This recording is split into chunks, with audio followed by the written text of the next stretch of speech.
What's up, guys? Special episode of Inside the 20 today. You know it's Ryan and I's favorite time of the year. It's mock draft time. So let's just dive right in. So just some pointers right before we get into it. So we will probably have one final mock draft come out the day or so before the draft. And that one will have, trades and stuff like that. But this one's very surface level. It's updated as of Tuesday the 5th.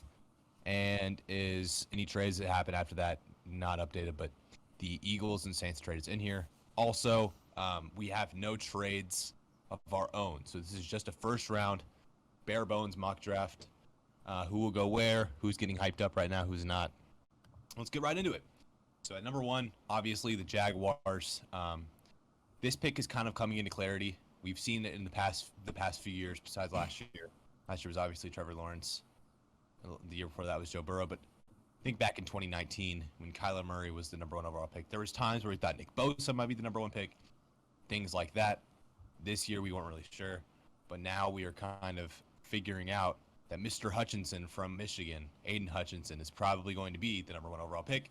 That's who I've got. Brian, who you got? Number 1, Aidan Hutchinson, obviously. Hutchinson. He's the best player in the draft. I know you don't agree with me, but I don't agree with you. And I want to hit on that. So, personally, and I'll put this take out there now.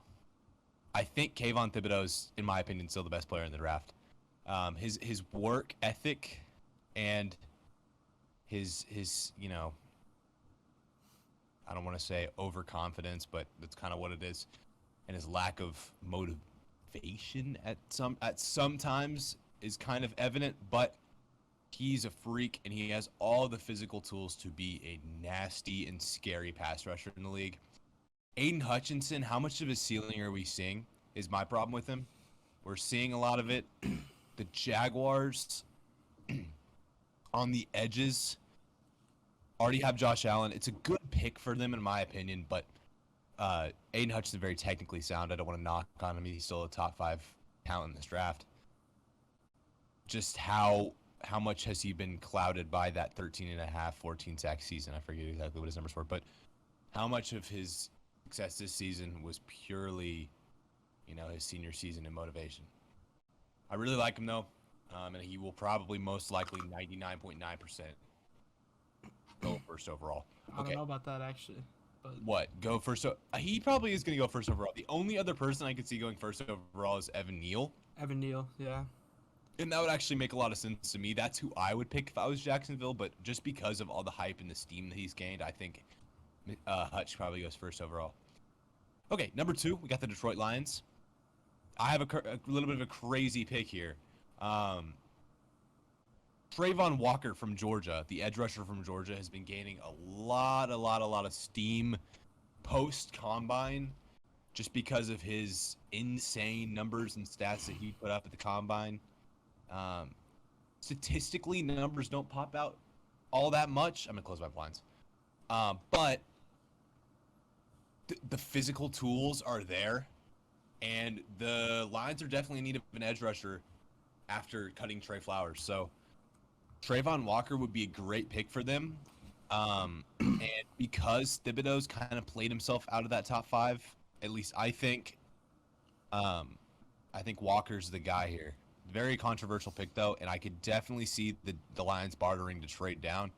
It's just who's going to trade up. It's kind of it's a strange top of the totem pole. Like deeper, it's a pretty deep draft, but like in terms of the top, it's not as different as the middle. So, Ryan, who's your number 2 pick? Mine's also very controversial. I have Garrett Wilson. Wow. Going off, which, I mean, you look at it, you see the Lions obviously need not a wide receiver. Well, they do, but They do. their biggest need is quarterback, and having the 31st overall pick in the first round, you're gonna get one of the top quarterbacks, and all the quarterbacks in this draft are around the same skill level. Some are obviously better than others, but you're gonna get at least a bridge quarterback for a couple years later in the first round, maybe the second round, with that other pick. And I think here you just go with the best wide receiver, I guess, because I know Garrett Wilson's been getting a lot of traction recently. I've seen him going higher and higher, and so just with that, there's no players that you want to reach on, so you might as well just go out and get the best receiver in the class. Definitely. Detroit is kind of the mystery here. The rest of the top five is kind of, pretty predictable and can be predicted. But Detroit is a really really interesting and come draft night, it's going to be really interesting to see what Detroit does. So number 3, you got the Houston Texans. Ika Mekwonu is my pick from the tackle from North Carolina State. I think that because of his like, he just has so much hype after his amazing season. So much so that he's overtaking Evan Neal, which is wild to me, and I think it'll actually happen. I think Evan Neal's better, but Ika Mekwonu is also very versatile. You can stick him at the guard spot as well. He can play a little bit of everything. He's played every position on the line. And the Texans kind of just need that dude who can come in, plug and play, can do anything that they need him to, that they ask of him, because they don't really have a whole lot to work with. So I think that he'd be really good in that spot. And because he is a really good run blocker, that would also provide a lot of leeway for the Texans. I know they're going more into a air raid type offense with Davis Mills, but Ika Mekwonu is very balanced in his attack. So very good player, very versatile. Would be great for a team who's trying to rebuild. You match up with Tunsil, and you actually got a halfway decent O-line. You're getting there. So, Ryan, who's your number 3 pick? My number 3 pick could be kind of controversial, but he's my number 1 tackle in the class, and that is Charles Cross. Wow. He's arguably the best pass blocker. And it's not arguable. He's the best pass blocker. Yeah, he is. But if you're wanting to build around Davis Mills, if you think he's gonna be that guy, you're gonna want to get him the best pass blocker, because, like, obviously the Texans have a running back that can play running back, but he's not Derrick Henry that you need to put run blocking. Like, obviously it would help, but for Davis Mills to progress, I think it makes sense to go with the best pass blocker. Yeah. And as we get outside the top 10, we will definitely probably not spend as much time on each player. But just because we're in that top 10 right now, we're talking more about going more into depth of those players. So number 4, I took Ahmad Gardner to the Jets. I think this one actually is probably going to happen, or is very likely going to happen, because the Jets have so much of a need at corner, and because he is a shutdown. He works his butt off. He's a shutdown. He never allowed a touchdown in college. That stat is just, mind-blowing to me. He's the perfect guy that the Jets need. They don't have a guy that they can call on the defense without Marcus May in the secondary. They really, really need one, and Sauce is one that can step in and be that guy and be the leader. So, just go on for the next pick, because I got the same guy as you. Same guy as me? Well, absolutely. Like I said, it's a pretty. It's a pretty, like, that's probably that's what I would do if I was New York. Now at number 5, the Giants take on mine Evan Neal, tackle out Alabama. Kind of a shocker, probably, if the Giants in the situation are like, wow, Neal fell to us. Oh my God, we have to take Evan Neal. He's the best. He might be the best prospect in this draft. He is just a mammoth, a woolly mammoth. He's huge, but he's also fast. He's quick. He stays light on his feet. He's a great pass blocker. He's a great run blocker. He does literally everything you can ask for out of a tackle. Like, if the Giants took Evan Neal here, you got Andrew Thomas, who's blossoming on the other side. You fix half your offensive line problem, and maybe get, Daniel Jones to take that step up that he needs to take. So this is kind of a no-brainer. If you're Giants, you're like, wow, he really fell to us. Oh my God, we gotta take him. Who you got, Ryan? Evan Neal. Evan Neal. And I did have Evan Neal. Like, I know. Do you have him? You had him as your number 1, right? Before. Yes. Like the last time we talked. I think he still could go number 1. I agree, but I think Charles Cross is just better fit for the Texans in that scenario. But yeah, I have Evan Neal. Just, he's the best all-around tackle in the draft. And he can also, didn't he say that he was willing to play guard? Just put him in wherever he needed to go, and he's willing to play whatever role he needs to. He doesn't have the experience at guard, though, like Ekwonu does. That's true. But I think he is such a skilled player. He could probably get pretty used to it pretty fast. He's pretty tall for a guard though. I don't know if he would actually provide a lot of assistance in that department, but who knows? At number 6, I've got Kenny Pickett, quarterback out of Pittsburgh. Now this one, I think it's tough because Carolina really needs a quarterback. This is not the year to go for one, especially at number 6, but you need one so bad. And Pickett actually, I think my thing on this quarterback class is it could be better than people think. You've got Kenny Pickett, who will come in, step in day one, and be a starter, a capable one at that. My opinion, his ceiling has already been shown. He's not probably ever going to be a Pro Bowler. He's not going to be an All-Pro. He's not going to be a guy that comes out and wows you, but he's going to be a solid player that wins you games. And that's what Carolina's looking for. They're not looking for a project. They're looking to win now. Matt Rule's looking to save his job. So Kenny Pickett is my pick here, and I think he actually would do pretty freaking well in Carolina. He doesn't need the stellar offensive line that the other quarterbacks in his class might. He doesn't need all that assistance around him. He can work with what Carolina's got. They've got a lot of weapons, so I think Pickett will probably do pretty well in Carolina. Who you got? My bad. Hang on. I have Ike Mekwonu going off the board here. If we were doing trades, I would probably have the Panthers trading down for a more tackle needy team or just anything of that sort. But we can't, so I went with offensive tackle. Ike Mekwonu can play literally anywhere. So I just have him going off because can't make that trade down to take a quarterback. All right, and number 7, I have the Giants taking Kayvon Thibodeau, edge rusher out of Oregon.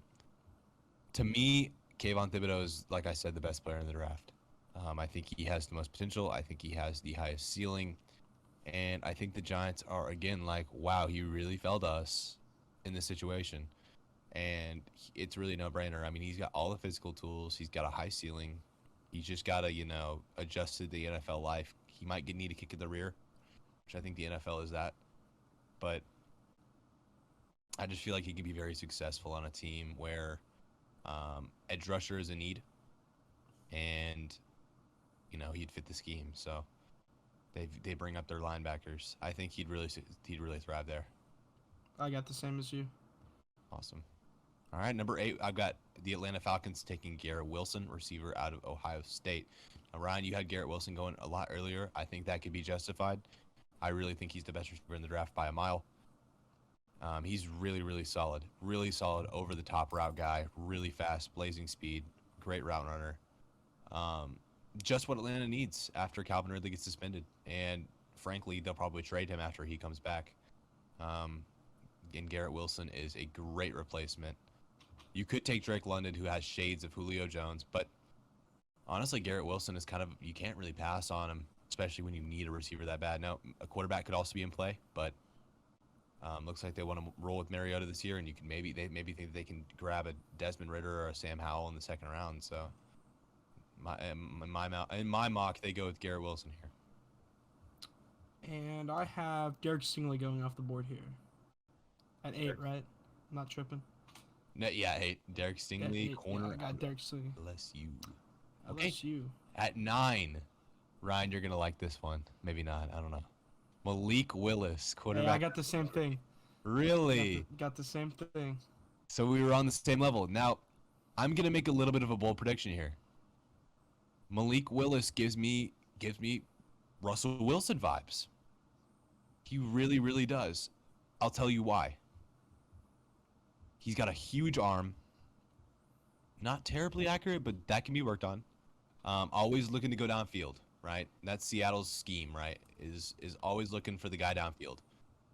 He can scramble out of the pocket, and just an upstanding dude. He reminds me of Russell Wilson. And why not go out, get Russell Wilson 2.0, refresh, restart, and go from there. Restart your franchise and start with Malik Willis. Absolutely. All right. Yeah. At number 10, got the Jets taking Drake London, receiver out of USC. Drake London is literally Mike Evans 2.0. Like, their games are almost identical. Very big physical receivers that you really. It's tough to guard them, and they make catches that make you just your jaw drop. I mean, they're just incredible. I think Drake London can be that good. I really do. I really do think he can be that good. I mean, the injury kind of hurt, but he was on track to have an amazing season. I think he's a heck of a player.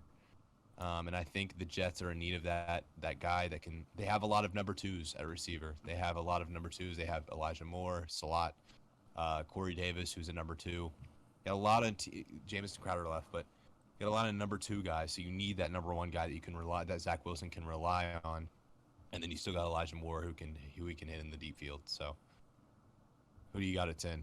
I got the same thing as you. I will say I'll be surprised if we have this beforehand. By the way, we really didn't. I'll be surprised if we have the same 11. I think we probably will. Oh wait, yeah, maybe I think we will. probably will. At 11, Washington Commanders, excuse me, taking Kyle Hamilton, safety out of Notre Dame. Yeah. You have him too? Yeah, I know we don't have the same next one because you guys already off the board. Right. Kyle Hamilton, I know I've said this like 4 times now about others, but could very well be the best player in this draft. He has 0 holes to his game. The only thing that like kind of slows him down is, no pun intended, his speed. He's not too terribly fast, but dude is literally is a freight train coming to hit you, and is excellent in coverage. Is super. I mean, his hand-eye coordination. He's a ball hawk. He can play either free or strong safety. He can do some run defense. I mean, he's just a jack of all trades, and Washington has been seeking that since the late Sean Taylor. Let's just be honest. He gives me Sean Taylor vibes, and I think he can really, really change a defense. And him falling to 11, which I think could actually happen in real life, I think he could fall outside the top 10. 10 mistakes before him, not to quote Josh Rosen because he sucks, but 10 mistakes made before you. Kyle Hamilton can actually say that and actually probably back it up. So if Washington gets Kyle Hamilton, man, watch out. Oh my gosh. Whoever gets him, watch out opposing offenses because he's just insane. I mean, I cannot have more to say about Kyle Hamilton. He's a stud. At number 12, I've got the Minnesota Vikings taking Derek Stingley Jr., cornerback out of LSU. I think Derek Stingley's an incredible talent. In fact, I really think that he has the potential to be the best corner out of this class, even over Sauce. He is super athletic, really, really good in man coverage. Really, very fast. Just has a lot of things working for him. He's a ball hawk. He has an innate ability to stay with the receiver. I just really think he's getting dogged on too much. I saw a draft the other day where he went 24. Me having him go at 12 is kind of weak. I think he could absolutely go at 9. I think he could go at 8. I think he could go at 7. I think he could go at 3 or 4. It really just depends on what teams are looking for. And I've even heard stuff where he goes at 2. So it's going to be very interesting to see where he lands. But in my mock, the teams take the bait, the smoke screen, and the Vikings snag Derek Stingley. Who you got, Ryan? I have your guy that you are so incredibly high on, Trayvon Walker.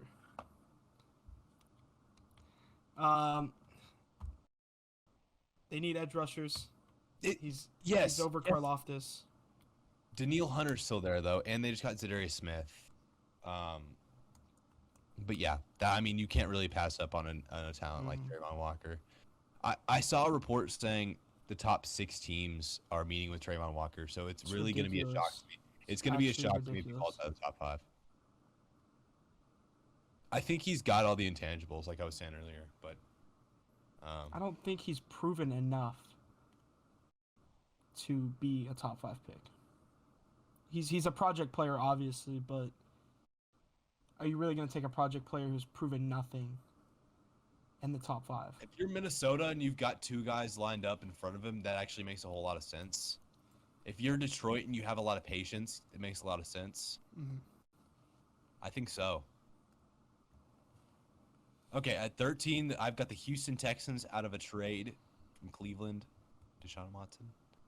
I've got them taking Trent McDuffie, a corner out of Washington. Now, this is one guy that I think has been a little bit overhyped. He's a really, really solid run stopper. Really good zone corner. Richard Sherman vibes to give him a really high praise. Will he truly be that good? I don't know. But the Texans are desperately seeking that. They do play a zone a lot of the time. Desmond King is a solid zone corner. And as would Trent McDuffie, putting him on the other side. I mean, they'd have a pretty good secondary. I think that'd be a good pick for them. I don't want to harp on it too much. Took the words right out of my mouth. You have him too? Yes, sir. See, guys, we seriously, like, I'm being dead serious. We didn't coordinate this. We actually were like, hey, let's do our own mock drafts, talk about it, see what our results are. I think you and I, Ryan, we just think similarly football-wise, and also know a lot about these teams. But I think we really think similarly. Anyway, not to kind of draw off the subject there, but 14, I've got the Baltimore Ravens taking Charles Cross, tackle out of Mississippi State. Now, we have different opinions on Charles Cross, Ryan. I think he's really solid at pass pro, and he's just kind of struggling at run. But I also think that he's got a lot of room for improvement, and the Ravens are in desperate need of a tackle, and you can't pass up on a guy with the size and the structure as Charles Cross. So you can turn him into a run blocker. But don't let the Ravens fool you. They do actually pass a lot more than you'd think. Lamar Jackson actually drops back a lot. He throws on the run a lot. Charles Cross would allow him to kind of break out and throw on the run. I think that'd be a great pick for Baltimore there. Yeah. I've got George Karlaftis going off the board here. Obviously not my my top pick at edge. Actually one of the lower ones, but that makes sense. He's the best edge available out of whoever's left. David Ajabo, Jermaine Johnson. I agree. And I think that's just something you've got to address now, and then maybe you can address offensive line later, considering this offensive line class is above average and depth-wise. All right, well, speaking of George Karlaftis, I've got the Philadelphia Eagles at 15 taking George Karlaftis, edge out of Purdue. Here's the thing about George Karlaftis. He's got to fit a scheme.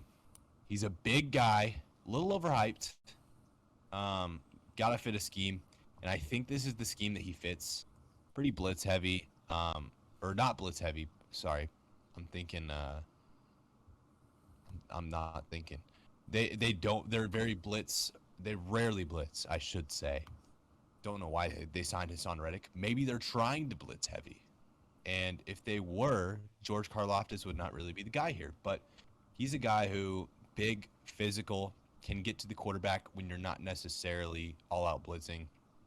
He can take his time and get there. I think this would be a pretty good, solid pick for the Philadelphia Eagles, considering opinion he's probably a second-round talent. But because of all the steam and what he's gained over his pretty solid season and his build, he probably does go in the first round pretty high. So who you got at 15, Ryan? 15. I have Devin Lloyd, best linebacker. Best Eagles linebacker. Yeah, I agree. Eagles are in need of a linebacker. You go best linebacker available. Pray pans out. I think he will. And you're happy with that pick considering you have another pick at 18. Now, number 16, the Saints. I have the Saints taking Matt Corral, quarterback at Ole Miss. When the Saints traded up, I immediately thought quarterback. Don't know if it was the right call, but that's what I immediately thought. Because they're getting it done now, they know who their guy is.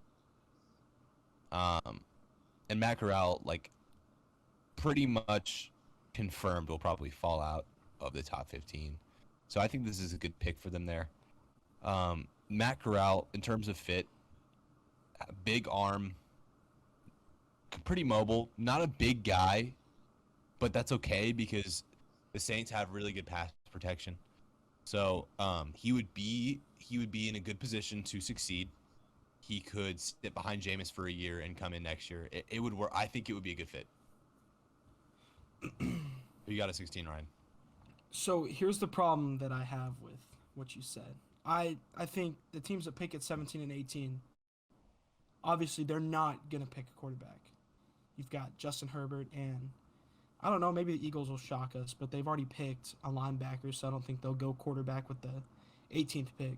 Right. And so with 16, I have them going with Jamison Williams, bolstering that wide receiver. If Michael Thomas decides, maybe he wants to play football for once, he comes back. You pair him with Jamison Williams. I think you have a great wide receiver tandem just coming right out the gate. It's fair. It's fair. I really like Jamison Williams as well. Now at number 17, I've got one of the more solidified picks. At least I believe so. I got the Los Angeles Chargers taking Jordan Davis, an interior offensive or defensive lineman out of Georgia. He is a hunk of meat who just takes up space on the D-line, which is literally exactly what the Chargers need. Exactly what the Chargers need. If they have, think of a defensive line. Here, I'll leave y'all with this. Joey Bosa, Jordan Davis. Who do they have? Linval Joseph. I don't know if he resigned. And Khalil Mack. That is all. I actually have the same pick as you. It's kind of a no-brainer if you're LA. If they don't go Jordan Davis here, if he's available, it's an L. Now at number 18, I've got the Eagles taking Devin Lloyd, linebacker out of Utah. I think it's a really, really solid fit, Ryan. I agree with you. I just think he'll go at 18.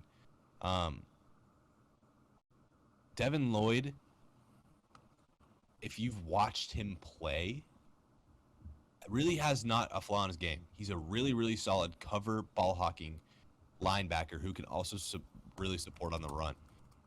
He is just an incredible talent, and he's probably, in my opinion, a top 10 talent in the draft. But he won't be picked like one.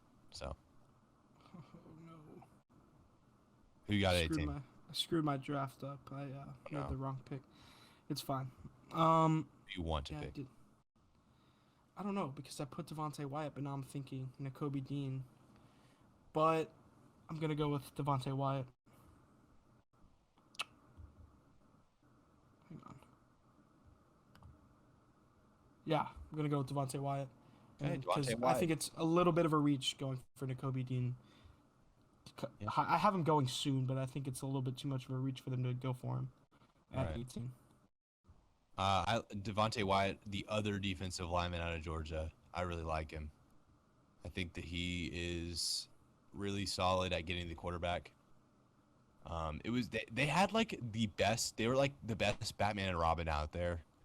Jordan Davis was the big run stopper, while Devontae Wyatt was the big sack getter. I think that would probably really benefit Philadelphia because Fletcher Cox is getting up there in age, and you don't know how much longer you'll have him. So I think that's a good pick. Now at 19, I've got the Saints taking Jamison Williams, receiver out of Alabama. I agree with you that I think that if Michael Thomas and Jamison Williams were paired together, there's no stopping the Saints because Jameis Winston and Jamison Williams, I think, would be an insane duo because both of their strengths would be utilized at their best. Jameis Williams is a great deep ball thrower. Jameis Winston is a great deep ball thrower. Jamison Williams is a great deep route runner. I mean, the amount of things that you can run, the amount of play actions you can run, and then you got Kamara as your safety valve. I think that's so raw.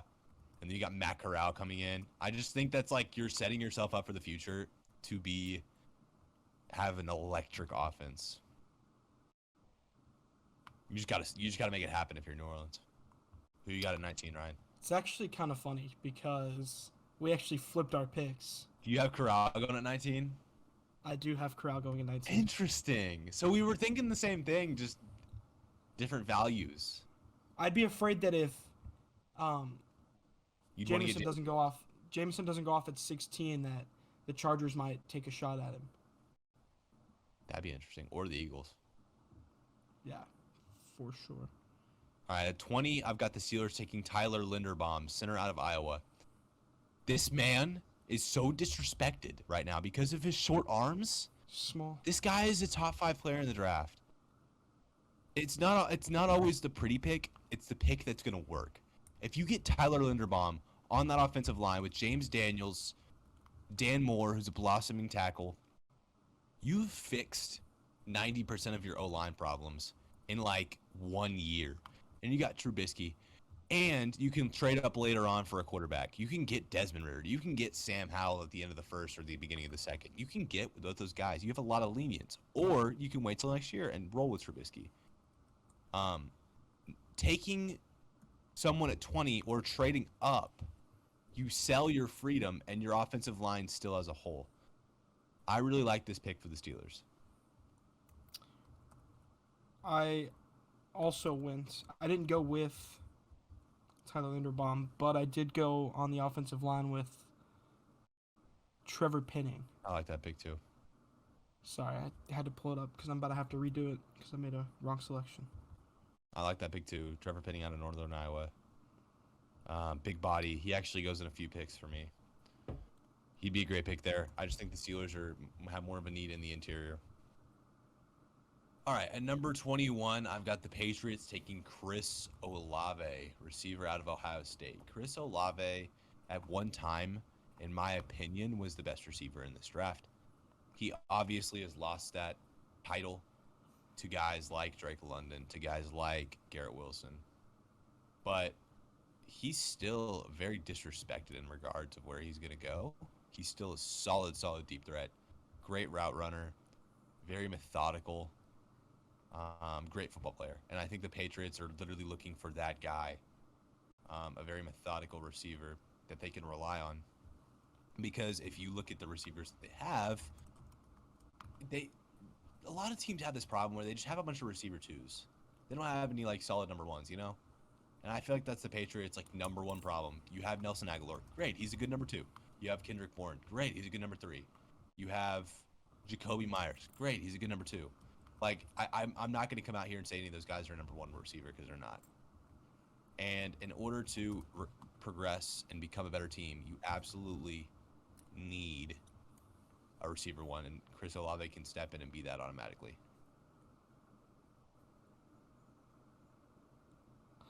I actually kind of went the opposite direction with this one because I think the Patriots can go grab a talent like that in the second round. And you're right, they do need a wide receiver 1, but kind of wasn't thinking when I did this, so I have Nakobe Dean going off here, and then I don't hate that pick either. Olave comes off the board a little bit later. I like and that. By a little bit later, I mean very soon. At number 22, I've got the Green Bay Packers taking Trevor Penning, tackle out of Northern Iowa. The Packers have Bakhtiari on the right, sure. I'm pretty sure their left tackle position now has a hole. Or is just, I mean, why not bolster it if all of your other options are gone? If I were Green Bay, I would not really sell your soul for Traylon Burks or Sky Moore because you can get them later on in the first round. Oh, my bad. You're good. 22. 22. So since I didn't have the Patriots taking Olave, the Packers lost the best wide receiver in the NFL.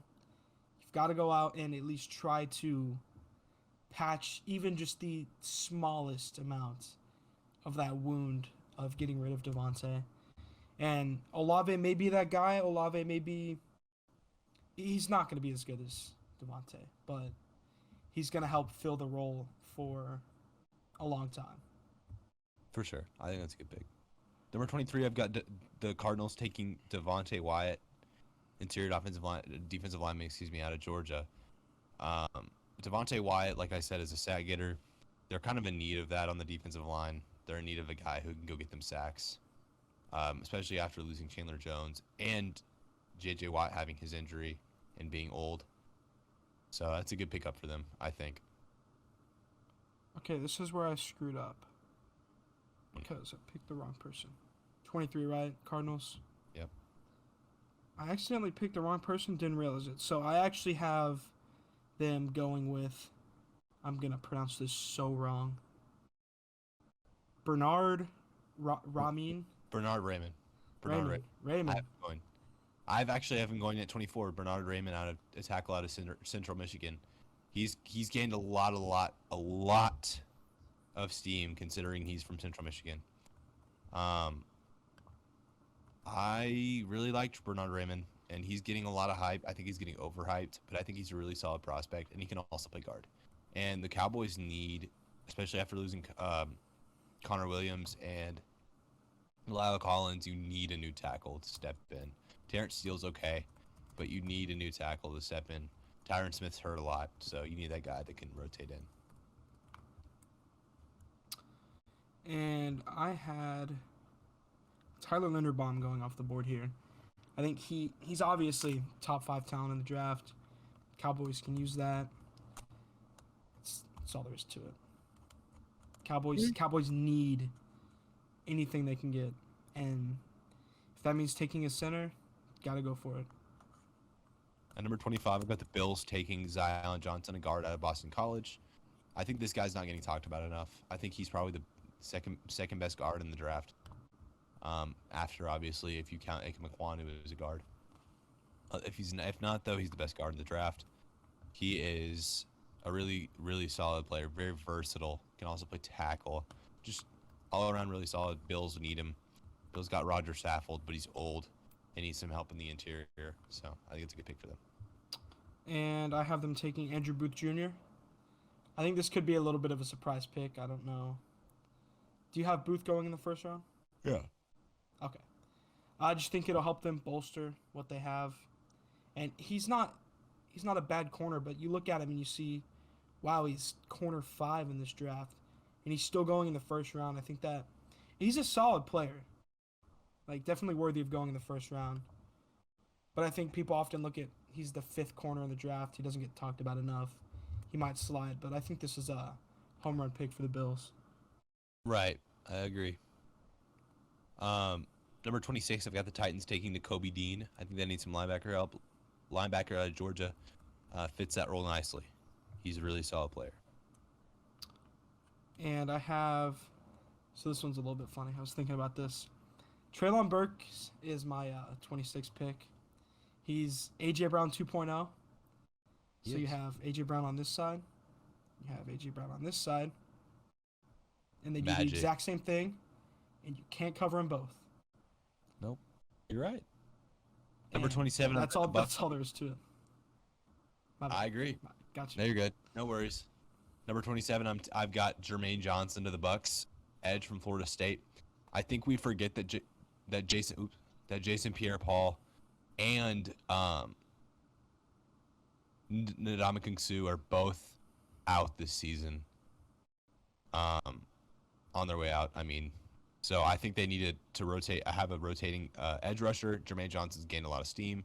I think he's actually kind of a steal at this position, so it's a good pick for them. And at 27, I have Zion Johnson going off the board. I already know you had him go off the board, right? Yeah. I think this is a great pick for them. They need a guard. It's just either guard or a center, and Linderbaum's already off the board. So 28, I've got the Packers taking Treylon Burks, out of Arkansas, receiver out of Arkansas, who is like just a DK Metcalf, AJ Brown machine. Packers could use some help, like Ryan was saying, to patch the loss of the wound of Devontae Adams. So definitely, I mean, you cannot pass on him here if you're the Packers. Like, it's just like if you pass on him, you're idiotic, and Aaron Rodgers probably will retire. That'd be great for me. At 28, I already picked a wide receiver for the Packers, so I went with David Ajabo. Just gotta fix the holes with There you players go. leaving. Zadarius Smith, yeah. 29, I've got Sky Moore to the Chiefs. This one's interesting. Sky Moore is a very physical guy, kind of like a over the middle Michael Thomas, sure-handed guy. Chiefs kind of need help at the receiver position. So if you get Sky Moore, Juju, and Marcus Valdes-Scantling, you've covered all your bases in terms of the places Patrick Mahomes can go. So I think it's a solid pick for them. And I agree with you. Guy Moore, receiver out of Western Michigan. I don't know if I said that. I want to make sure that y'all know where these players are from. All right, let's go on to 30 because Number 30, we've got Andrew Booth Jr., corner out of Clemson. They lost Charvarius Ward. It's patchwork. That's what it is. But Andrew Booth, I think, is a very good player. In my opinion, he's probably a top 15 player in this draft. I just think he kind of outdone himself in terms of. I'm pretty sure he didn't perform at the combine, things like that. He just played himself out of a top pick. And I have a safety going off the board here, and Lewis Cine, I think. I like Lewis Cine, yeah. I like Lewis Cine. With Tyrann Mathieu, obviously, most likely not coming back. You might as well. Yeah. Number 31, I've got the Bengals taking David Ojabo, edge rusher out of Michigan. They have a hole on the offense or the defensive line at the edge rusher position. You could also go corner here, but they kind of fixed their offensive line, in my opinion. So that's not really their top need at this point. So edge rusher would be a really good pick for them. Ojabo had an injury, and that sucks because that tanks his draft stock. But guess what? You go to a Super Bowl contender.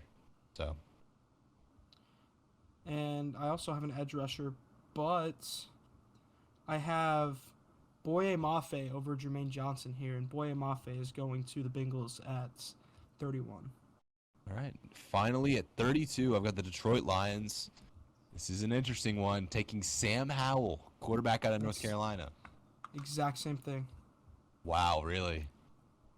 I think it's not out of the question that the Lions take a quarterback this year. This is the year that they decide to fold. And Sam Howell, I mean, before the season, we thought he was the Heisman Trophy winner. At least you did. He's a really, really good quarterback. Not a great one, but a good one. Gets the job done, which I feel like is kind of the thing with these quarterbacks is. One last thing before we go that I kind of want to touch on.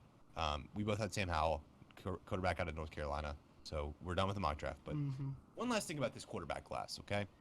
None of these guys, except maybe Malik Willis, will be Pro Bowlers and All-Pros. That's not the thing about this draft. This draft will be a draft of quarterbacks that can go out and win you games.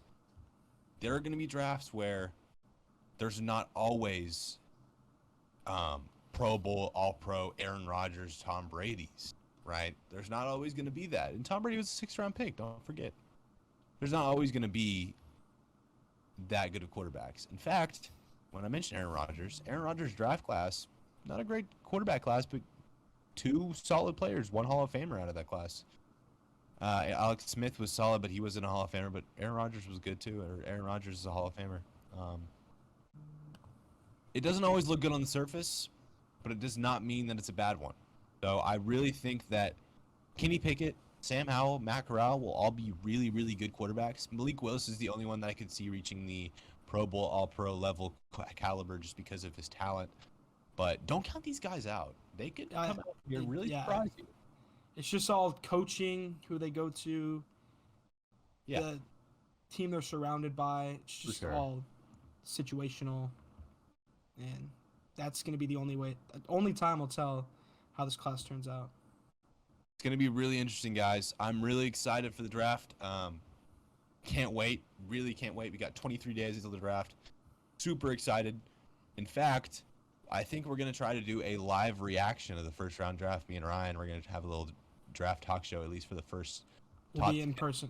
We'll be together too. Yeah, it's going to be, we're going to have a lot of fun with it. We love the draft. So, all right, guys, thank you for watching. And I hope you enjoyed our picks, even though some of them are a little controversial. And we'll see you guys next week.